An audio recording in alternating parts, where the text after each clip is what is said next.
Millie and Molly were on their way to the park to take some pretty pictures when they heard a terrible sound. Aunt Maud! Had Aunt Maud fallen down? Or broken her leg? Or even had a heart attack? Aunt Maud, are you all right? No, I am not all right. Someone or something has nibbled my prize lettuce. And that wasn't all. Oh! Oh! And they've been at my prize-winning carrots too! Soon, Mr. Oddbottom from the town council was there. See? Just look at the nibbles in this carrot. Ruined! How am I supposed to win a prize with that? Yes, Aunt Maud, I have observed that some element of pestilence has set upon your agricultural produce. What did he say? No idea. Both my carrot and my lettuce.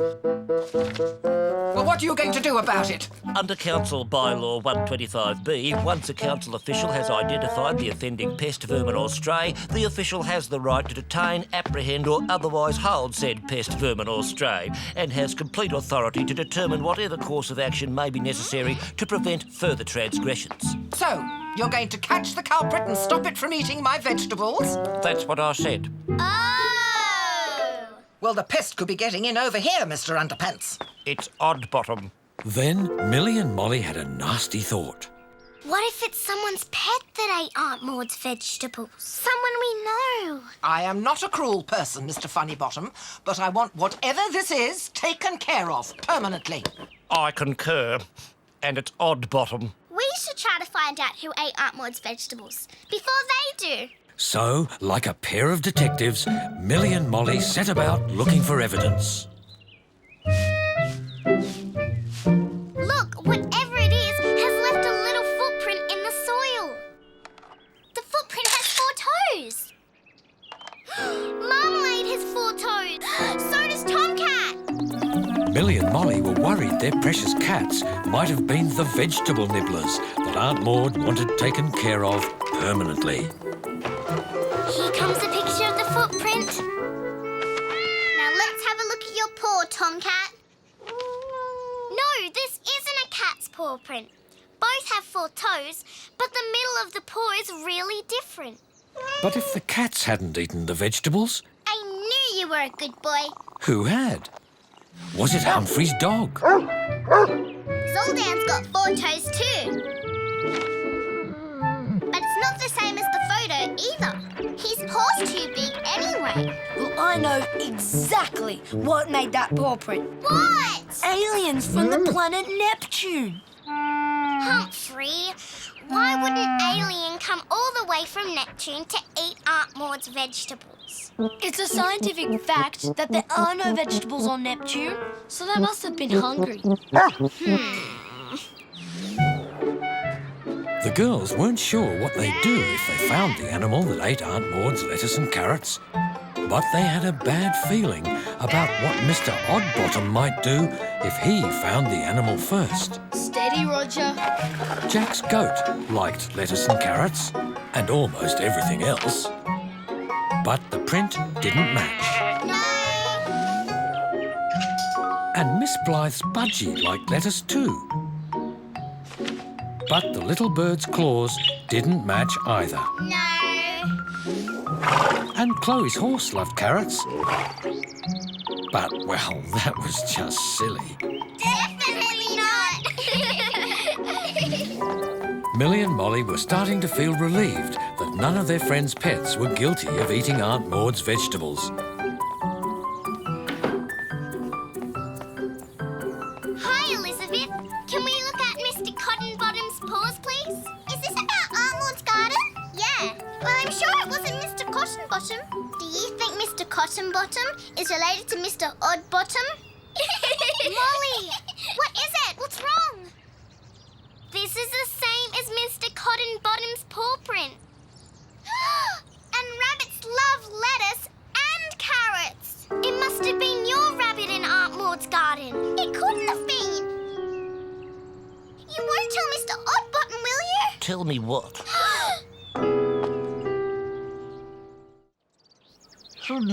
A rabbit hutch. Mr. Oddbottom went to see where Elizabeth's rabbit was kept to find more evidence. You can see that Mr. Cottonbottom Oddbottom can't get out. He couldn't have eaten Aunt Maud's vegetables. And he's a very nice, friendly rabbit. Would you like to pat him, Mr. Oddbottom? No, I wouldn't, thank you. Don't you like animals? I like all animals, plants, insects and fungi. You're not going to take Mr. Cottonbottom away, are you? Well, excuse me. Hello? That's Oddbottom, Aunt Maud. Yes, well, I see, but... Well, I don't think there's any need to shout. Hello? Hello? Well, Elizabeth, it seems while I've been looking at your Oryctolagus caniculus, another one has been attacking Aunt Maud's produce. Oh, so it wasn't Mr. Cottonbottom. Yay! Once it was discovered the culprit was a rabbit, it wasn't hard for Mr. Oddbottom to set the right trap. It's so cute. Fiddlesticks! That creature is a vandal, eating my prize vegetables, the very thought of it. He looks tame. Maybe someone owns him. Yeah, and loves him and is missing him. What are you going to do with him, Mr. Oddbottom? Mr. Oddbottom? I'll convey this Oryctolagus caniculus to the veterinarian to be checked over and have her keep it. But if no one claims it after 1 week, then it will be placed in enclosure 211B. What does that mean? Well, it means that the council can't afford to feed and house abandoned animals forever. It's a pity there are irresponsible owners around that force us to do something about it. Millie and Molly thought they knew what this meant for the poor little rabbit. So for the next week, Millie and Molly tried hard to find the little rabbit's owner. They put up signs at the park, at school,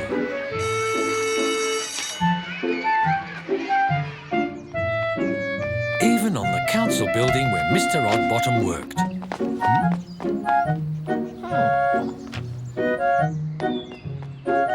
And every day after school, Millie and Molly ran to the vets to see if anyone had claimed the little rabbit. Bet this isn't as nice as Aunt Maud's lettuce. Don't worry, little one. Somebody will come for you. But as the week went on, Millie and Molly wondered if the little rabbit did have an owner at all. They tried to make a backup plan, just in case. But, Dad... I'm sorry, Millie. We couldn't possibly look after another pet. It wouldn't be fair to Marmalade. And it wouldn't be fair to us. There just isn't enough room, I'm afraid. OK. On the last day of the week, Millie and Molly raced to see if someone, anyone, had come to claim the little rabbit. I'm afraid no one's claimed the little rabbit, so Mr. Oddbottom has already collected it. No! Millie and Molly ran to the town council building to find Mr. Oddbottom.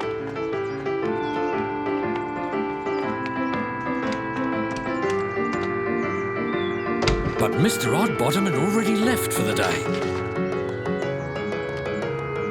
They had to find where Mr. Oddbottom lived. There's only one Oddbottom in the whole town. He lives near my place. Let's hope it's our Oddbottom. It has to be. How many Oddbottoms are there anyway? What if Mr. Oddbottom's not here? What if this isn't Mr. Oddbottom's house? Oh, what is he doing to that poor little rabbit? Can I be of assistance? Please, Mr. Oddbottom. Please, please, please don't hurt the little rabbit. Please don't. Hurt a little rabbit? What on earth do you mean? It's the end of the week, and you said if no one claimed him, you'd... I'd do something about it. And I have. Look, it's the little rabbit. In enclosure 211B, where I keep all the homeless rabbits. I don't understand. We thought... Millie and Molly didn't know what to think. There were animals and enclosures all around Mr. Oddbottom's backyard. lots of animals everywhere.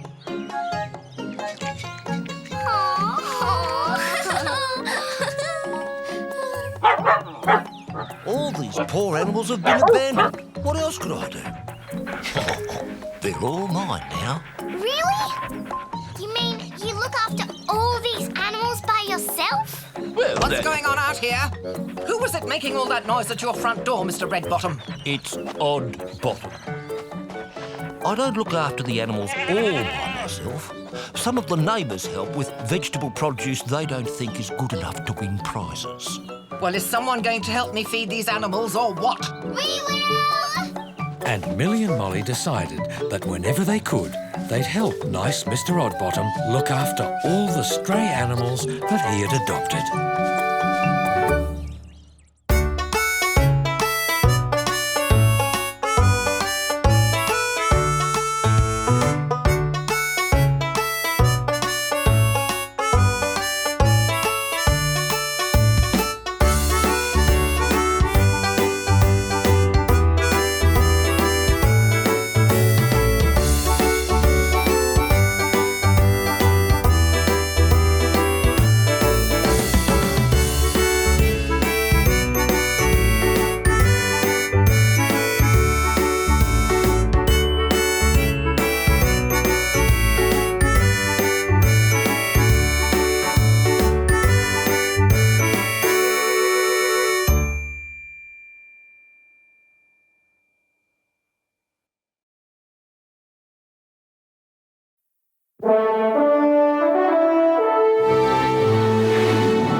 Everyone in Millie and Molly's class was excited about next week's National Ride to School Day.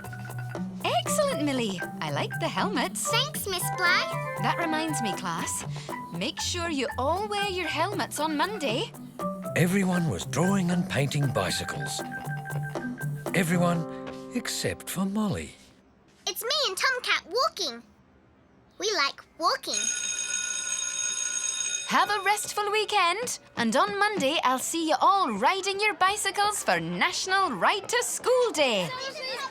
Is it all right if I don't ride my bike to school on Monday, Miss Blythe? That's fine, Molly. You don't have to. Have a nice weekend. Bye.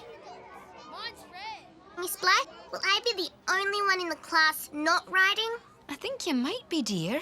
National Ride to School Day seems very popular. I've got new high handlebars on my bike. Hey, can I ride past your place so we can ride together? Molly! Yeah, great. Molly, why did you tell Miss Blythe you wouldn't be riding to school on Monday? You've got a really good bike. I don't want to be the only one riding to school with training wheels on my bike. But your dad took your training wheels off in the summer holidays. Yes, and the first time I rode my bike without them, I fell off. But if you practice, I'll just fall off again. You've got the whole weekend to practice. Your dad can help, but Dad and Mum are going away to a wedding. That's right. You're staying with me. So I can help you with your riding. The next day, Molly brought her bike to Millie's house when she came to stay for the weekend. Molly, you can start practicing riding straight away. What? Here? Yes. Where everyone can see me? What if someone from school sees me wobbling all over the place and falling off? So, We need to find somewhere we can practice, where it's just us. Hi, Mr. Limpy. Hello, girls. What a lovely shiny bike, Molly. Is it new? No. I just haven't ridden it much. I loved riding when I was your age, and when I got a bit older, I started training and competing in races. Did you ever win any races? Oh, a few. Actually, I was district champion. Hey, Mr. Limpy, could you come and talk to our class for National Ride to School Day? I'd love to. You know, it's a funny thing. I've never got out of the habit of my training days. Still get up at the crack of dawn. Mr. Limpy, have you got any advice to help me with bike riding? I'm not very good. Well, Molly, it helps if you sit on the bike and push the pedals with your feet. We're going to Farmer Haggerty's so Molly can practice. That's a good place to start. Have fun. But, Molly, the most important thing is believe in yourself. Believe in yourself? How can that help me get better at bike riding? I don't know. Come on.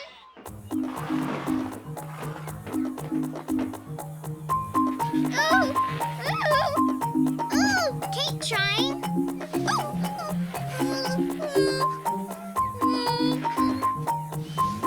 Keep going, Molly. Molly! Are you all right? I'm okay. I'm just hopeless at bike riding. You'll get used to it. Do you really think so? I know so. How about I ride in front of you and show you what to do? That might help. Try and keep your front wheel straight. Ooh! Ooh! Don't use your foot to stop. Use your brakes. Keep pedaling. Watch out! Oh, Millie! what happened? Where's Millie? Millie, are you all right?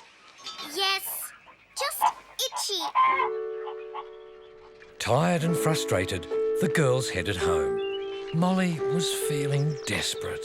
Molly, you can borrow my scooter. It's not National Scoot to School Day. Sorry, Molly. I wish I could help you work out what you were doing. Not quite right. It's hopeless. I'll never be ready for National Ride to School Day. The next day at dawn, Molly woke with a bright idea. Millie, get dressed fast. Why? Where are we going? I'd be delighted to be your cycling coach, Molly. You know, this is the best time of day for training, when the park is deserted. We knew you'd be up already. And I don't want anyone from school seeing me, in case they make fun of me. I understand. Now, I'll just get my binoculars. Binoculars?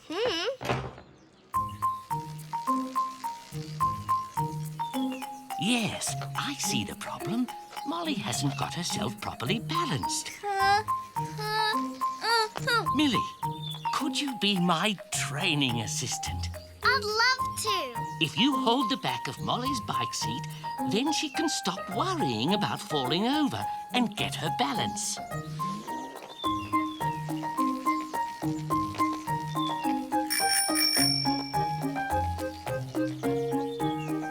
Molly, can you feel what it's like to be properly balanced?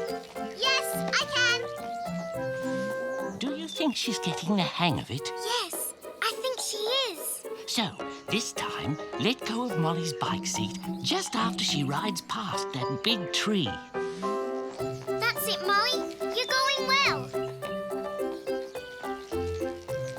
Yes, you're doing it. Yes, but whatever you do, Millie, don't let go. But I already did. You were going so well. Well done. You can do it. But I fell off again. Mr. Limpy, I can't do it. I'm hopeless. Of course you can, Molly. You just have to believe in yourself. But because Molly didn't believe in herself, she was convinced that she would never be able to ride a bike, to school or anywhere else. It's ride to school together tomorrow. No, that's not fair. You don't have to miss out on National Ride to School Day just because I can't ride to school. The next morning was National Ride to School Day. For everyone but Molly. It's okay, Millie. Don't wait for me. You ride ahead. But I'll be okay. Are you sure? Please, Millie. Okay, thanks. See you at school. But Mr. Limpy had something special for the girl who couldn't ride to school. Molly, I've something special for you. Hold out your hand. That's all that's left of my mighty bicycle, the Racing Lion. I rode it in my first big race, the National 100-Mile Road Race. And did you win? No one thought I could do it, not even my coach. But I knew I could. I believed in myself. And you won? Yes, I did, Molly. Now, I was thinking, maybe if you carry the Racing Lion badge, it'll give you courage. Help you believe in yourself. So you think this lion has special powers? Why don't you try riding to school today and see? My bike is just next door, at Millie's. Well, what are you waiting for? Millie!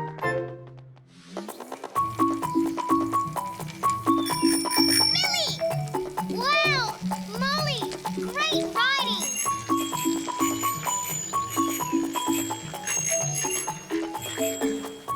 And this is a photo of me winning the National 100-Mile Road Race in 1951. And all these trophies I won too.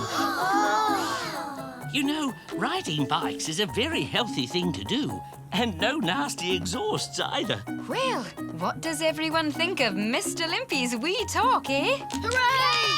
Thanks, Mr. Limpy! Mr. Limpy! You left your photo behind! Oh, thank you, Molly. And would you mind giving me back my lion badge? But if I give you back the lion, how will I be able to ride home?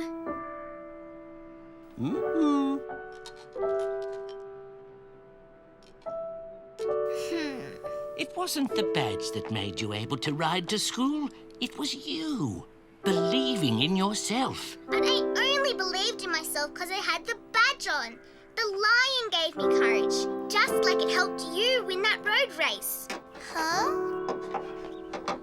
But that's from your bike, the racing lion. Why are you putting it on your car? Molly, everything I told you about the National 100-Mile Road Race was true, except the part about the lion badge being from my bike. So the lion hasn't got any special powers? As you can see, it's got nothing to do with riding bikes at all. So this means I'll be able to ride my bike all by myself, without any help. Molly, you already did. So I did. Without training wheels, without Millie holding the seat, without special powers and the lion badge. I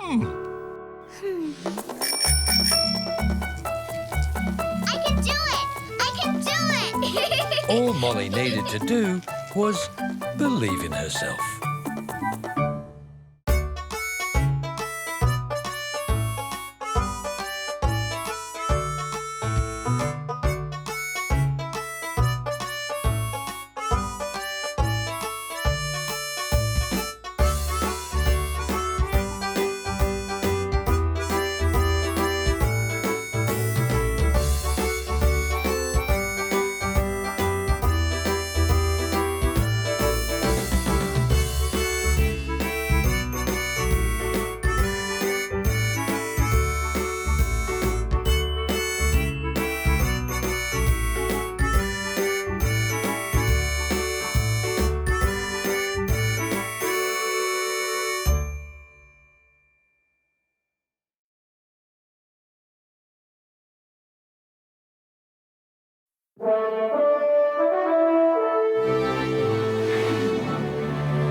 Molly always liked to bring Tomcat over to Millie's house Hi, Millie.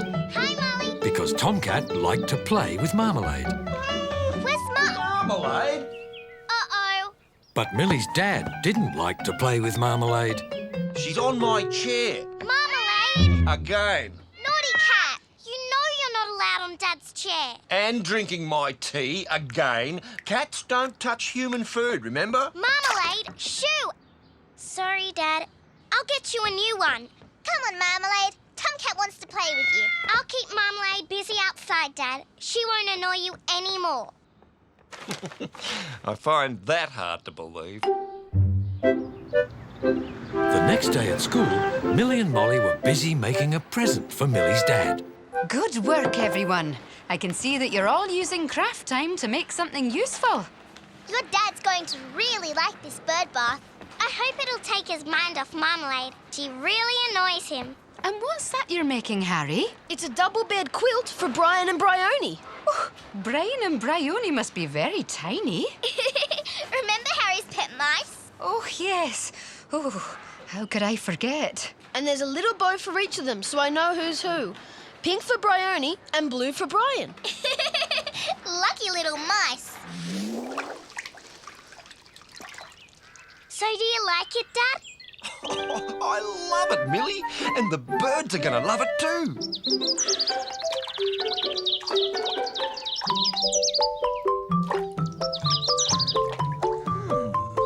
I wonder what sort of bird that is. Look in your bird book, Dad. Could be that one. Oh, there's a lot that look like that. What's on the next page, Dad? Gosh, this book's full of beautiful birds. Marmalade! No! Shoo! Millie, can you keep Marmalade away from here? I'm worried she's going to hurt one of these beautiful birds. I'll keep Marmalade shut in the house. The birds will be safe.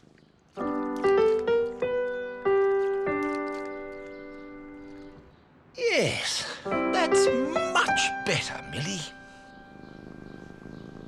Shoo!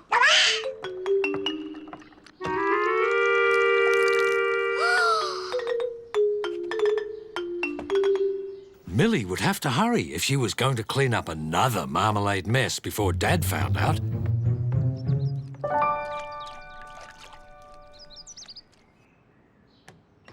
Now, I just need to check that soccer score.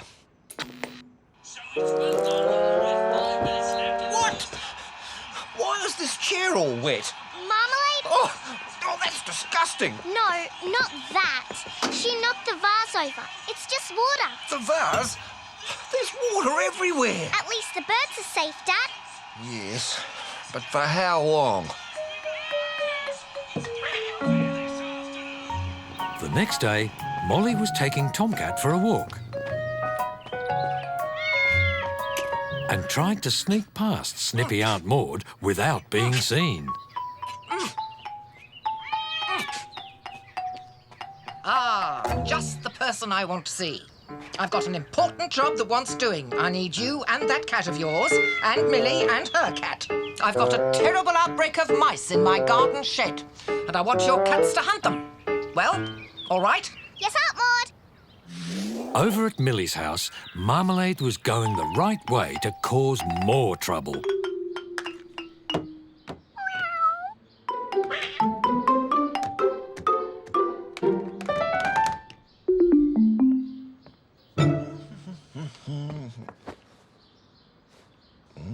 It was right here. Millie, where's the remote? I don't... Marmalade, naughty cat! That cat again? Here, Dad. No. Oops. It might still work.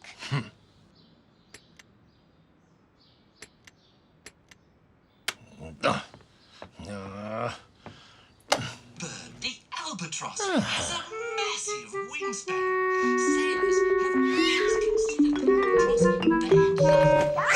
Oh, Marmalade!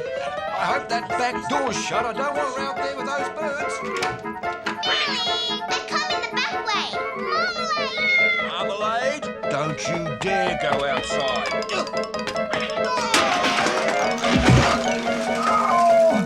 Millie! Quick! It's an emergency! No, not me! Your cat! She's after those birds!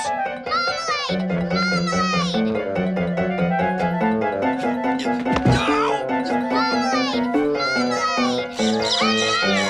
Marmalade! Marmalade! Naughty cat! Naughty! Millie, that cat and those birds do not belong together.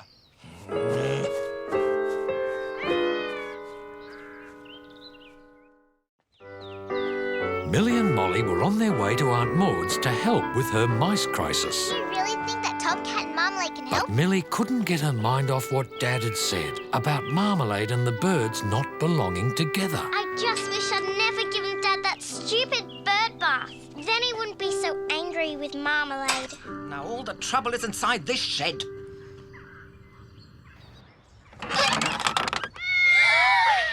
Look at the mess!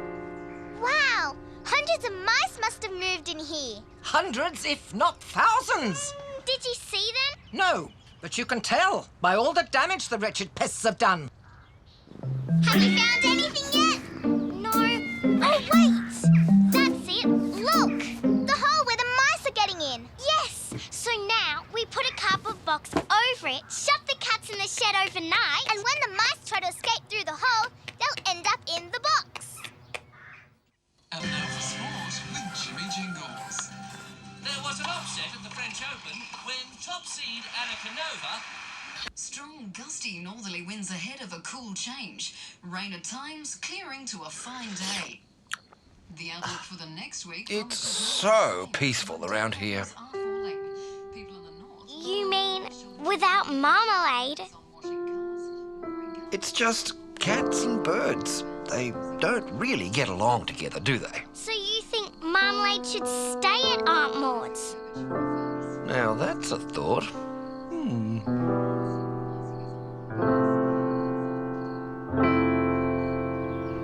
The next morning, Molly was eager to see if the mousetrap had worked. The cats are fast asleep. They must have been exhausted from chasing all those hundreds of mice. Well, I certainly hope so. Millie, let's check the trap. Okay. But all Millie could think about was being parted from Marmalade.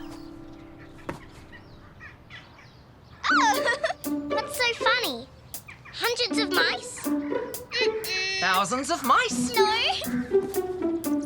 Brian and Bryony? Brian and Bryony? Harry's pet mice. He just lives down the street. What? 2 tiny pet mice did all that damage? Tomcat, you big brave hunter, trapping all those mean, scary mice. Marmalade, I miss you so much. Well, they certainly deserve their milk. Back soon, Aunt Maud. We've just got to get Brian and Bryony safely home. Then I'll take you to the pet shop. Buy a gift each for your cats. That's very kind, Aunt Maud. Fiddlesticks. The cats did a good job. Perhaps one of them could stay here permanently. No, Tomcat and I, we belong together. Millie, that Marmalade cat would be useful around here. I'll think about it. You do that.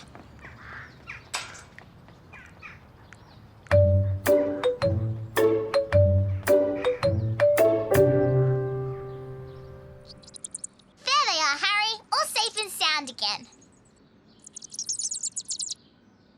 I must have forgotten to close the cage door when I put their quilt in. They look so happy to be home. I thought I'd never see them again. It was awful not having my pets here with me. So from now on, Harry, you should take better care of them and keep them under control. Later that morning, Aunt Maud took Millie and Molly and Marmalade and Tomcat to the pet shop. I think Tomcat wants this fairy ball. Millie, what does Marmalade want? I haven't got all day. Looks like she wants a budgie for morning tea. Marmalade, naughty cat! Well, come on, pick something out. Hey, did you see what those birds did when they heard that bell? Yes.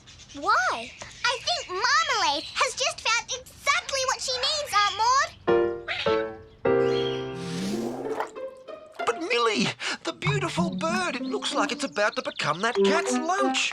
Just wait and see what happens. Oh, saved by the bell. So, Dad, can Marmalade stay? I hadn't even thought about her moving to Aunt Maud's till you suggested it. Really? I know how much she means to you. And now we can all get along together.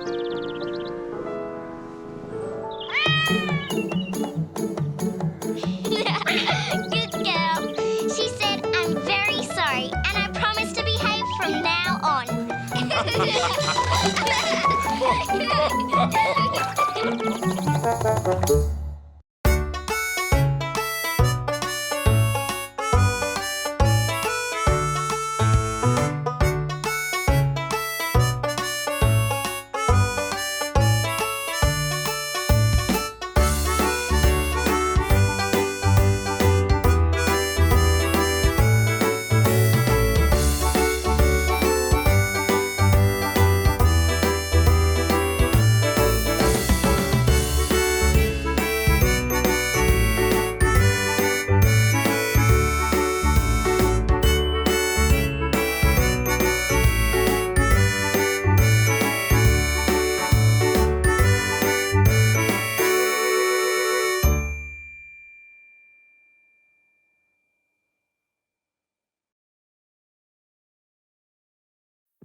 Millie and Molly arrived at school one morning to a big surprise. Good morning, class. My name is Mr. Webster.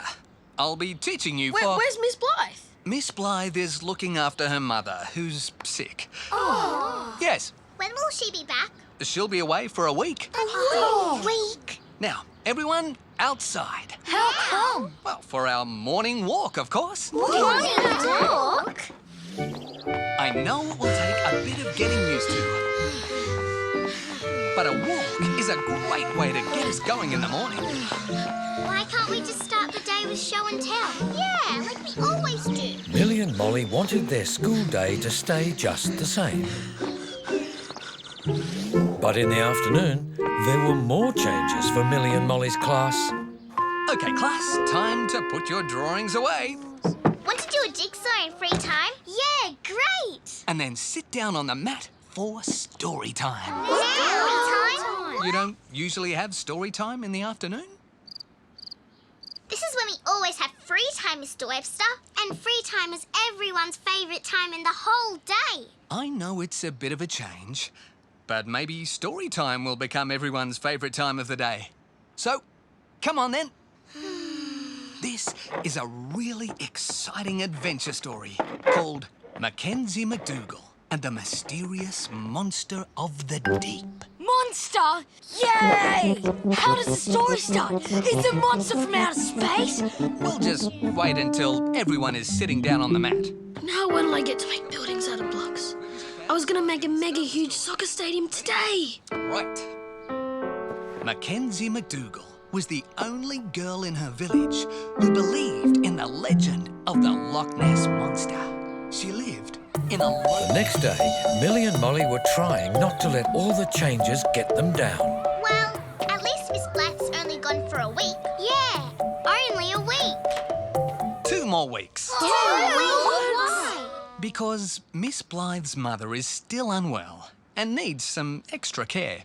I know you all miss Miss Blythe, and I'm sure she misses you too. Mr. Webster, Yes, Millie? what about the school's Parents' Day? I've already invited my mum and Dad to come and visit our class. I told my mum. Dad's coming. Now, calm down. We were going to do a show for our parents. It's okay. We can still do a show for Parents' Day. Molly, can you tell me what Miss Blythe had planned? Well, we've started making puppets out of old socks. This is how it works. Hello, Mr. Webster. I still have to sew on some wool for hair. And we were going to make a puppet theatre out of a cardboard box. I want to make a big, huge, ginormous puppet, like the monster in the book. A Loch Ness Monster puppet! What an interesting idea, Humphrey. Everyone can work together to build one huge Loch Ness Monster puppet. A monster puppet? So Mr. Webster made the frame for the Loch Ness Monster puppet and showed Millie and Molly's class how to cover it with paper and glue. It was all in separate pieces, so it was hard to see how the puppet would turn out. Do you think this looks like the Loch Ness Monster? Not really. I think it looks like a horrible mess. Now, the monster puppet won't look like much until you see all the parts together. But you're all going to have to work a bit faster. Otherwise, we won't be ready for Parents' Day. OK, Mr. Webster. And remember to tell your parents we're doing this show in the park. It wasn't till the morning of Parents' Day that rehearsal for the monster puppet show could begin. The monster was finally complete, but it was hard to tell. Now, Jack, you're the monster's head. Poppy and Sophie, you've got one monster body section. Tom and Elizabeth, you'll have the other. And Meg, the tail. Got that? I think so, yes. But with all the changes Mr. Webster had brought, only Humphrey seemed enthusiastic. This is where the parents will watch from. I want my mum to be right up at the front so she can see me. I want my mum and dad to be right up the back. Me too. Humphrey, this is for you. Cool. Hello. This is Humphrey calling all Loch Ness monsters. Millie, you're on percussion. It's a very important role. And you'll stand here. Right near the mums and dads. And Molly, stand over here. You're the girl who looks out for the monster on the banks of the loch. Well, could she at least be a princess? Sorry, she's just a girl from the local village, like in the book. Oh. Ready, everyone? And cue Humphrey. By the deep, dark waters of Loch Ness. That's when we see the waves of the loch. George, Chloe, Harry, Alf, come on, make the waves. Try and make them bigger. Go on, Humphrey. A girl was watching and waiting. Molly, that's when you come out and step towards the loch. To see if the myth was true, the legend of the Loch Ness Monster. Millie, start the drum beat. Much slower, Millie. That's when the monster comes on, Jack. Can't see where I'm going. Is this the right way? Jack, you've got the head on backwards. And Meg, the tail is supposed to come last. Stop there. Where's the middle of the monster? Is this the right way? Watch where you're going. Is everyone all right? You're going to ruin everything. Knew we should have stuck with the sock puppets. Why do we have to change? Right. Everyone, class meeting. I know why things aren't going well. You're frightened. No, we're not. You don't know it, but you are.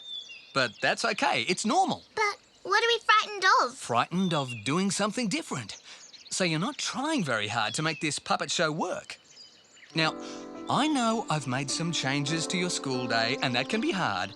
We all feel more comfortable with things we like or plan ourselves, right? Yeah, okay. I suppose he's right.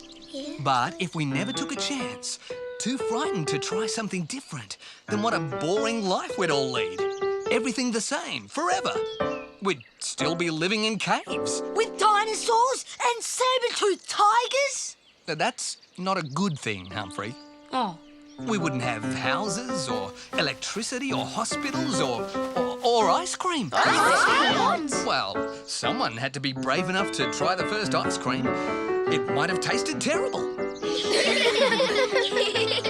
it didn't. No, it didn't. You never know how much fun something might be until you try it, do you? No, you're right. Well, we could try harder. Yeah. Yeah, we could. I'm brave. Well, your parents will appreciate it. And Miss Blythe. Miss Blythe? Yes. She'll be coming to watch today. And she'll be back teaching you tomorrow.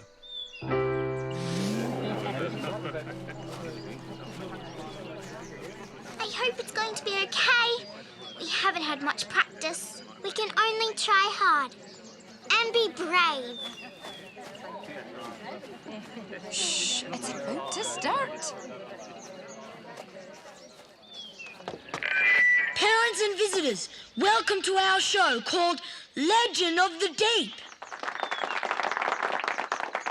By the deep, dark waters of Loch Ness.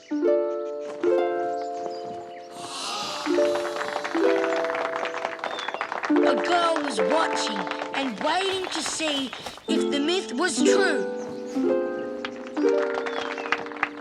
The legend of the Loch Ness Monster. Waiting and watching.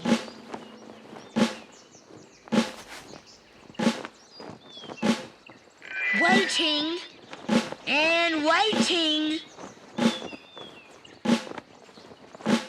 And waiting, hoping for a glimpse.